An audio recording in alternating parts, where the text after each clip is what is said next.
হাসর নামক একটা জায়গা থাকবে বড় ভয়ানক। ওই হাসরের ময়দানটা বড় ভয়ঙ্কর। তামার চাইতে গরম উত্তপ্ত বানায়া একটা মানুষকে সেই জায়গায় চাইরা দেওয়া হবে। একটা মানুষ যখন হাসরের ময়দানে হাঁটবে গো, ওই হাসরের ময়দানে মানুষটা বড় কষ্ট পাবে। ও বাবা, তোমরা নামাজ ছেড়ে দাও, এটা তোমার নিজের কষ্টের বিষয়। তোমরা রোজা ছাইরা দাও, এটা তোমার কষ্টের বিষয়। তোমরা হারাম খাও, এটা তোমার কষ্টের বিষয়। তোমরা সুদ খাও, তোমার কষ্টের বিষয়। বলে হুজুর কেমনে কষ্টের বিষয়? হারাম খাইলে, সুদ খাইলে, ঘুষ খাইলে এটা তো আমরার কষ্ট হইতে পারে না।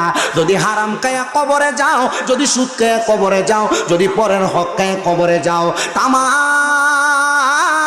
ময়দানের মধ্যে তোমার কদমটা যখন ফালাইবো, শরীরের চামড়াগুলা পইচা পইচা, শরীরের চামড়াগুলা গইলা গইলা পড়বে।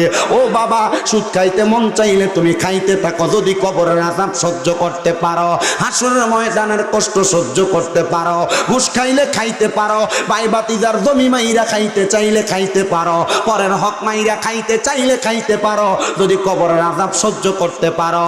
এবার আপনারা বলেন, পরের হক খাওইন না, মিছা কথা কইন না, মানুষের হক খাওইন না, এমন সুদখোর আর ঘুষখোর এই গরুগোরা থানার মধ্যে আছে না? না, আমরা সমাজের মানুষের সুদকুটিরে ধরে নিয়ে মসজিদের সভাপতি বানাই, সেক্রেটারি বানাই, এলাকার সর্দার আর মাতাব্বর বানাই। কথা কন্যা ঠিক কিনা?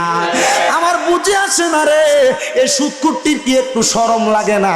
এরা সুদও খায়, আবার লম্বা লম্বা কথা কয়। এরা সুদও খায়, আবার সমাজের ভিতরে লম্বা লম্বা সাড়াম সারে। আল্লাহর কসম,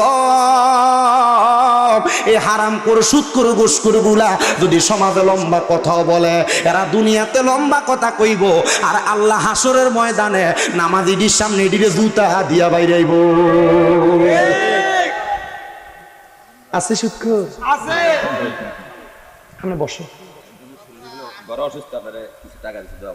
আরে বইও, আরো দিও, বইও। কষ্ট দিতেছে আপনারা? সুদখোর ঘুষখোর আসেনি? আসেনি? হারামখোর, মা বাপ পরে দাওয়ানোর পরে বইনের হক মেরে খাইছে এমন সিটার আসেনি?